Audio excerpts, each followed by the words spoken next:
வணக்கம் அக்கா. எல்லாரும் எப்பவும் நல்லா இருக்கணும். என்னடா அம்மா பையோட உட்காந்துருக்காங்க அப்படின்னு பார்க்குறீங்க. அதாவது எனக்கு ரொம்ப வருஷமாக பழக்கப்பட்ட ஒரு அம்மா, எனக்கு அம்மான்னு சொல்லலாம். அவங்க என்னை விட அதிகமாக கோவில்களுக்கு பயணம் போயிட்டுருக்காங்க.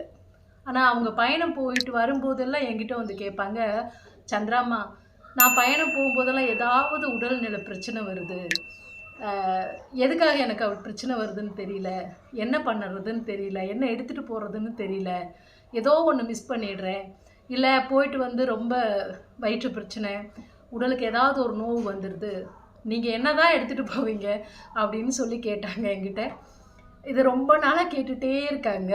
இப்போ கொஞ்சம் அதட்டலாகவே கேட்க ஆரம்பிச்சிட்டாங்க. சரி, இதுக்கு மேலே பொறுமை இல்லை அவங்களுக்கு, இல்லை நம்ம இதுக்கு மேலே தாமதிக்கக்கூடாது. நான் எத்தனையோ வாட்டி கால் பண்ணி கூட பேசும்போது சொல்லியிருக்கேன், இதுதாம்மா எடுத்துகிட்டு போவேன் அப்படின்னு சொல்லியிருக்கேன். இருந்தாலுமே அவங்க ஒரு பதிவு போடுங்க, எனக்கு பயனுள்ளதாக இருக்கும் அப்படின்னு சொல்லி கேட்குறாங்க. அதுக்காகத்தான் அம்மா இந்த பேக்கோட உட்காந்துருக்கேன். நான் எங்கே போனாலுமே என் கூட இந்த பேக் இருக்கும். ஏன் அப்படின்னா எனக்கு ஒரு துணை இந்த பேக்கு தான்.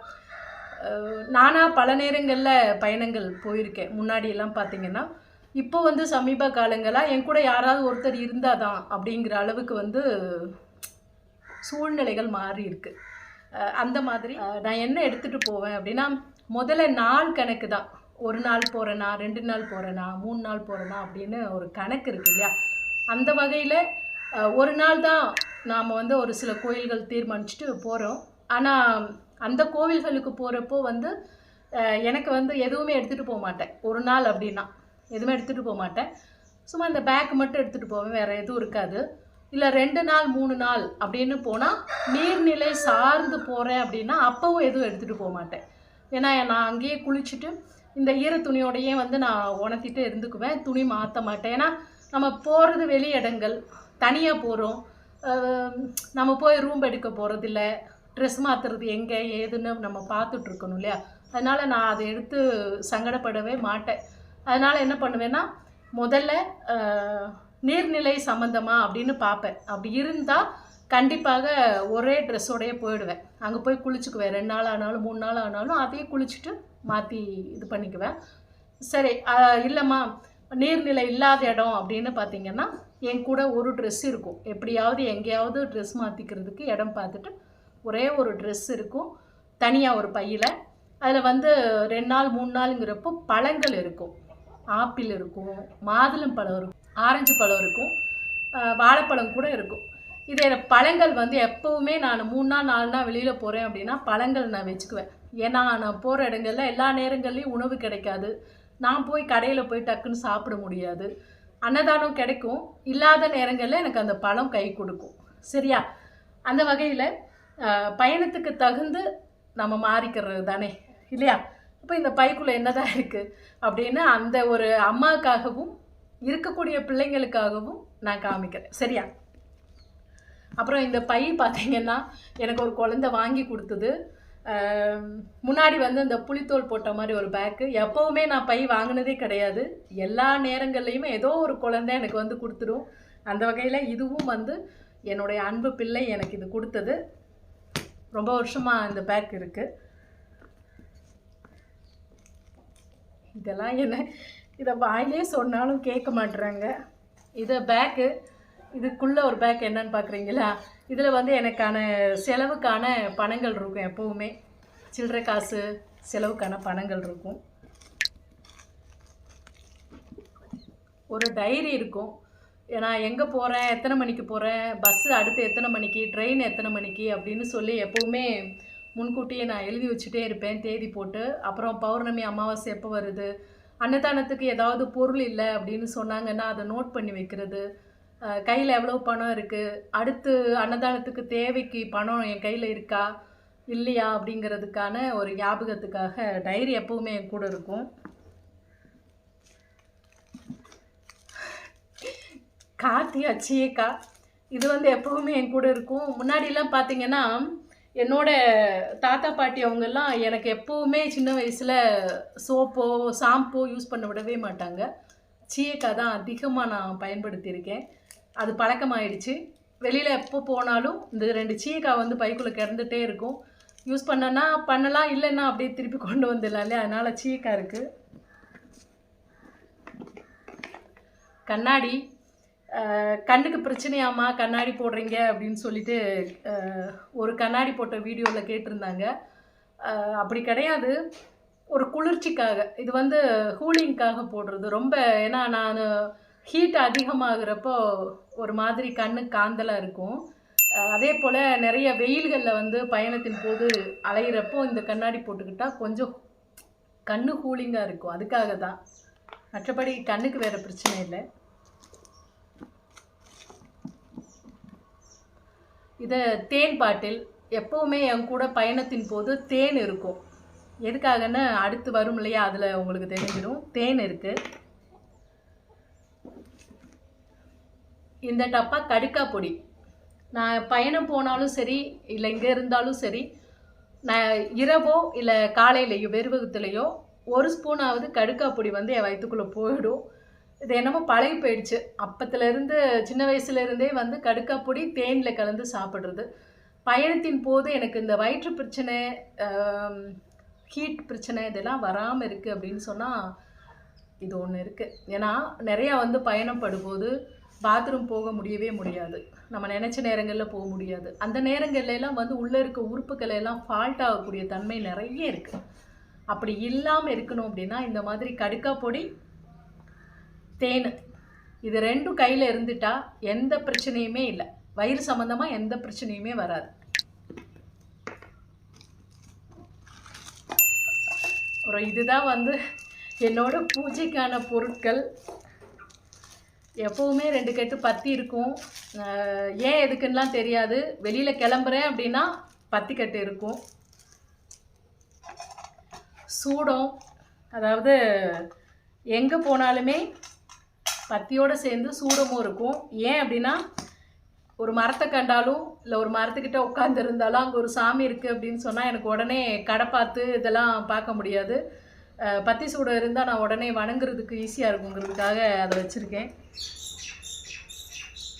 அப்புறம் இது வந்து பார்த்திங்கன்னா முக்கியமாக நம்ம வராகி அம்மன் எப்போவுமே என் கூட பல வருஷங்களாக, அம்மா வந்து பிரதிஷ்டை பண்ணது இப்போ தான், ஆனால் எப்போவுமே என் கூட அம்மா இருக்காங்க. நான் எப்போ விவரம் தெரிஞ்சு ஆன்மீகத்துக்குள்ளே போனேனோ அப்பத்துலேருந்து இந்த அம்மா என் கூட இருப்பாங்க. இந்த அம்மா ஏன் கூட வச்சுருக்கேன்னா எந்த இடத்துலனாலும் டக்குன்னு எனக்கு பூஜை பண்ணிவிட்டு இதுலேயே விளக்கேற்றுறதுக்கு எனக்கு வசதியாக இருக்கும். 2ம் சேர்ந்தாப்புல. அப்போது இந்த விளக்கு வந்து எங்கே தியானமாக உட்காந்து நான் தியானம் பண்ணணும்னு நினச்சாலும் உடனே அம்மாவை எடுத்து வச்சுட்டு விளக்கேற்றி தியானம் பண்ணுறதுக்கு எனக்கு இருக்கும். அதுக்கான திரி. அப்புறம் இது வந்து 108 மணிமாலை. எனக்கு வந்து ஒரு சித்தர் சமாதியில் கொடுத்தாங்க. அப்போ இருந்து இது வந்து தியானம் பண்ணும்போது கொஞ்சம் இந்த எண்ணிக்கையின் வரிசையில் 108 மாலையாக எனக்கு கொடுத்ததுனால எனக்கு கூடயே வச்சுருக்கேன். அமைதிக்கும் என்னோடய தியானத்திற்கும் வந்து பயனுள்ளதாக இருக்கும்.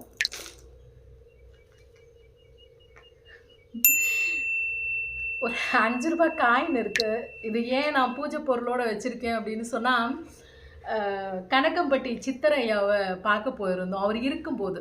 அப்போ நான் போயிருந்தேன். ஆனால் இப்போ கோயில் இருக்குது இல்லையா கணக்கம்பட்டி சித்தரையாவுக்கு, அந்த இடத்துல இல்லை, இன்னொரு கோயில் இருக்குது. நீங்கள் போயிருக்கீங்களா என்னான்னு தெரியாது. அந்த கோவிலில் வந்து அவர் இருந்தார். அது பூரா சோளத்தட்டையாக போட்டிருந்தாங்க. அந்த இடத்துக்குள்ளே அவர் இருந்தார். நடந்து வந்து ஒரு இடத்துல உட்காந்தார். அப்போ வந்து அவர் கையிலேருந்து எனக்கு கொடுத்த ஒரு 5 ரூபாய் காயின். ஏன் கொடுத்தாருன்னு தெரியாது, எதுவுமே பேசவும் இல்லை. ஆனால் இந்த காயின் என்கிட்ட கொடுத்தாரு. ரொம்ப சந்தோஷமாக நான் ஒரு ஞாபகமாக நான் வச்சுட்டே இருக்கேன் இந்த காயின். தீப்பெட்டி எப்பவுமே கூட இருக்கும். அவ்வளவுதான் பூஜை பொருள்களுக்கானது. அடுத்து இந்த பை. இதில் என்ன இருக்குது அப்படின்னா சாவி இருக்கும். அதாவது தெப்பம்பட்டியில் ரூம் சாவி இருக்கும். அச்சோ, பல்லுப்பொடி இருக்குது. அப்புறம் இந்த கோவில்களில் கொடுக்குற பிரசாதங்கள் இதில் வச்சுருப்பேன். எந்த கோயிலுக்கு போனாலும் அந்த கோயிலில் பிரசாதம் கொடுத்தாங்கன்னா வச்சுருப்பேன். அப்புறம் சாவிகள், பேனா ஒன்று இருக்குது டைரிக்கு எழுதுறதுக்காக. அப்புறம் பார்த்திங்கன்னா ஒரு கத்தி இருக்குது. எப்போவுமே என் கூட இருக்குது. ஏன் இருக்குன்னுலாம் தெரியாது, ஏன் எடுத்துகிட்டு போகிறோன்னு தெரியாது. என்னோட அம்மா வந்து கேரளாவில் மலைக்கு போவாங்க. அவங்க என்ன எப்போ பார்த்தாலும் மலைக்கு போகிறப்ப அவங்களோட பேக்கில் இந்த கத்தி கடந்துகிட்டே இருக்கும். கேட்டால் அப்பா வச்சுருந்தாரு அப்படின்னு சொல்லியிருந்தாங்க. சரி, அவங்க கையிலேருந்து நான் வாங்கிட்டு அவரோட ஞாபகமாகவும் இருக்குது. நிறையா யூஸ் ஆகுது. பயணத்தின் போது வந்து கத்தி இருக்கிறது ரொம்ப யூஸாக தான் இருக்குது. அதனால் அது எப்போவுமே அது இருக்குது.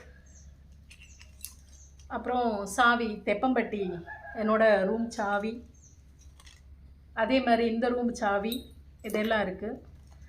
பாராசிட்டமல் டேப்லெட் இருக்குது. ஒரு வேளை ஏன்னா இயற்கை வந்து எப்போவுமே சரியாக நம்மளை பார்த்துக்குமா அப்படின்னு எப்போவுமே சொல்ல முடியாது. சில நேரங்களில் அளவுக்கு அதிகமான தலைவலி, ஏன்னா டேப்லெட் அதிகமாக போட மாட்டேன். ஏன்னா பயணம் அப்படிங்கிறப்போ ஒரு தலைவலிக்குது, டக்குன்னு சுடு தண்ணி குடிக்கணும், இல்லை ஒரு கடுங்காப்பி வச்சு சாப்பிட்ணும் அப்படின்றதுக்கெல்லாம் டைம் இருக்காது இல்லையா.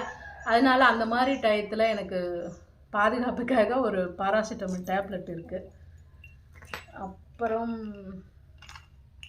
இது என்ன இருக்குது, முக்கியமாக பெருங்காயம், கட்டி பெருங்காயம் எப்போவுமே இந்த ஒரு டப்பாவில் இருக்கும். ஏன்னு கேட்டால் எங்கேயாவது போய் அன்னதானத்தில் நம்ம சாப்பிட்றோம் இல்லையா, எல்லா இடத்துலையுமே வந்து சரியாக இருக்காது. சில இடங்களில் அன்னதானத்தை வந்து பெரிய இந்த பட்டகையில் அண்டாவில் சமைப்பாங்கன்னு சொல்லுவாங்க இல்லையா, அந்த மாதிரிலாம் நான் அன்னதானம் எடுத்துக்கிட்டேன் அப்படின்னு சொன்னால் ஒரு மாதிரி நெஞ்சை கரைச்சிட்டு ஒரு மாதிரி இருக்கும் இல்லையா. எப்போவுமே இருந்ததில்ல, எப்போவாவது இருக்கும். அதை முன்னாடி அனுபவிச்சிருக்கேன்.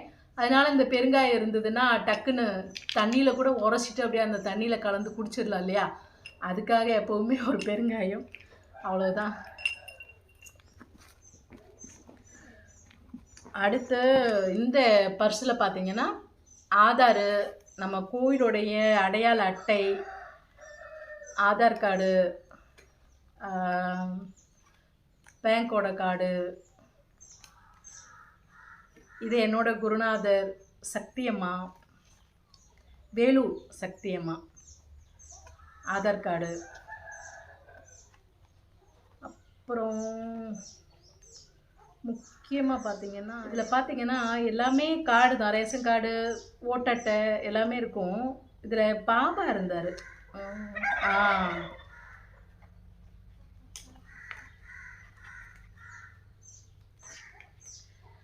சீரடி போயிருந்தப்போ எனக்கு கிடைச்ச பாபா. நான் வாங்கலை, ஆனால் அவரை தரிசிக்கும் போது இந்த படம், அவரை உள்ளே போய் அந்த கம்பி, அந்த அவருடைய மூலஸ்தானம் போய் அவரை வணங்கிட்டு வரும்போது எனக்கு இந்த படம் வந்து அங்கே கிடச்சிது. அதாவது கீழே கிடந்து எடுத்தேன்னே சொல்லலாமே. யாருமே அதை எடுக்கவே இல்லை, எல்லாமே பார்த்துட்டு போனாங்க. நான் வந்து அதை எடுத்து வச்சுட்டேன். சீரடி சாய்பாபா எப்போவுமே கூட இருப்பார். அப்புறம் ஒரு ஸ்பூன் இருக்கும் கூட, எப்போவுமே ஸ்பூன் இருக்கும். நம்மளோட குங்குமம் இருக்கும், விபூதி இருக்கும், விபூதி. அப்புறம் நம்மளோட வராகி குங்குமம்.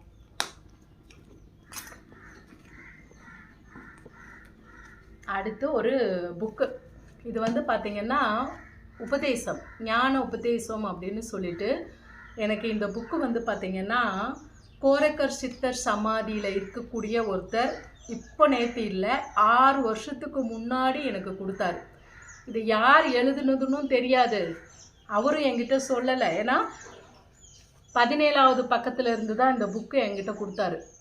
நான் இதை அப்படியே வச்சுருக்கேன், ஒரு பக்கம் கூட அதுக்கு பிறகு நான் கிழிக்கலை. ஆனால் 17வது பக்கத்தில் இருந்து தான் இருக்குது. இந்த புக்கு ரொம்ப பழமையான புக்கு. ஆனால் இதை படிக்கிறப்போ தெரியுது பெரிய ஞானி யாரோ ஒருத்தர் உபதேச ஞானங்கள் நிறையா எழுதி கொடுத்துருக்காங்க. அவருக்கு அதை வச்சுருந்துருக்காரு. அதை போய் என்ன பண்ணார்னா கூப்பிட்டுட்டு பையிலேருந்து இந்த புக்கு எடுத்து இந்தாங்கன்னு சொல்லி கொடுத்தாரு. காரணமே தெரியல. உடனே நான் அதை வாங்கி படிக்க அப்படியே பொக்கிஷம் மாதிரி அவ்வளோ விஷயங்கள் இதில் இருந்தது. ரொம்ப உபயோகமாக இருந்தது. எங்கே போனாலும் திரும்ப ஏதோ சொல்லுவாங்க, பொக்கிஷ மாதிரி திரும்ப இதை படிச்சுக்கிட்டே இருந்தாலும் வந்து திகட்டாத ஒரு தேன் மாதிரி எனக்கு இந்த ஒரு புக்கு எப்போவுமே என் கூட இருக்கும். இந்த புக்கு இருக்குது, அவ்வளவுதான். பேக்கில் என்னோட பயணத்தின் போது 1 நாள் இல்லை, 3 நாள் இல்லை, 1 வாரமாக இருந்தாலும் என்னோட பயணத்துக்கு இது மட்டும் என் கூட இருந்துகிட்டே இருக்கும். இது இல்லாமல் ரொம்ப நெடுந்தூர பயணம் 4 நாள் 5 நாள் அப்படின்னு சொல்லும்போது ஒரு ட்ரெஸ் இருக்கும், அதோடு சேர்ந்து பழங்கள் இருக்கும், அவ்வளவுதான். அம்மாவுக்கு இந்த வீடியோ பதிவு அம்மாவுக்காக நான் வந்து போட்டிருக்கேன். மற்ற பிள்ளைங்களுக்கும் உபயோகமாக இருந்தாலும் சரிதான். ரொம்ப ரொம்ப மகிழ்ச்சிம்மா இன்றைக்கி இந்த ஒரு பதிவை உங்களோட பகிர்ந்துக்கிட்டதில். எப்பவுமே பயணம் அப்படிங்கிறது இதெல்லாம் வந்து ஒரு மாயையான இந்த உடலுக்கான ஒரு விஷயந்தான். ஆனால் இதை தாண்டி உள்ளம் என்கிற அந்த ஒரு மிகப்பெரிய ஆலயம், அந்த ஆலயத்தில் இறைவனுடைய அருளை பெறுவதற்காகத்தான் நம்ம பயணங்கள் போகிறோம். அதனால இந்த பூத உடலுக்கு என்ன பிரச்சனை வந்தாலும் நம்ம வந்து சந்தோஷமாக ஏற்றுக்கிட்டு தான் ஆகணும். அதில் ஒரு பிரச்சனையும் இல்லை. இருந்தாலும் சேஃப்டிக்காக ஒரு மாயை தோற்றத்திற்கான ஒரு விஷயங்கள் தான் இது எல்லாமே. மற்றபடி எந்த ஆலயத்துக்கு சென்றாலுமே கடவுள் நம்மளை எதுக்காகவும் கலங்க விட மாட்டாங்க. எல்லாமே அவங்களே பார்த்துப்பாங்க. சரியா? இன்றைக்கி இந்த பதிவு உங்களுக்கு பயனுள்ளதாக இருந்திருக்கும்னு நினைக்கிறேன். இல்லை பிடிக்கலம்மா அப்படின்னு சொன்னாலும் யாரும் சங்கடப்படாதீங்க. ஏதோ அந்த அம்மா பதிவு போடுங்கன்னு ரொம்ப சொல்லிகிட்டே இருந்தாங்க. சரி இன்றைக்கி இந்த பதிவு போட்டுடலாம், நம்ம பயணம் கிளம்புறோம். சரி நம்ம பயணம் போகிறப்போ என்னெல்லாம் பேக்கில் இருக்குது அப்படிங்கிறத நம்ம சொல்லிடலாம் அப்படிங்கிறதுக்காகத்தான். ரொம்ப மகிழ்ச்சி இந்த நேரத்தில் இந்த பதிவு உங்களோட பகிர்ந்துக்கிட்டதில். நன்றி, வணக்கம்.